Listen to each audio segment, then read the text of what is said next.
পুরীর জগন্নাথ মন্দিরের এক অন্যতম রহস্যের গল্প আজ তোমাদের বলবো। পুরীর জগন্নাথ মন্দিরে মোট 4টি দরজা, তার মধ্যে অন্যতম হলো সিংহ দরজা।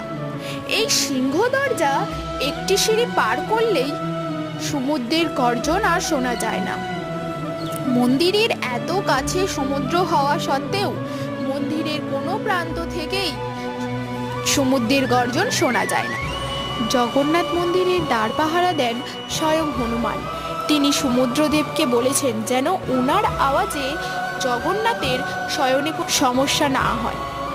তাই সমুদ্রদেব তার আওয়াজ জগন্নাথ মন্দিরের ভেতর পর্যন্ত প্রবেশ করান না।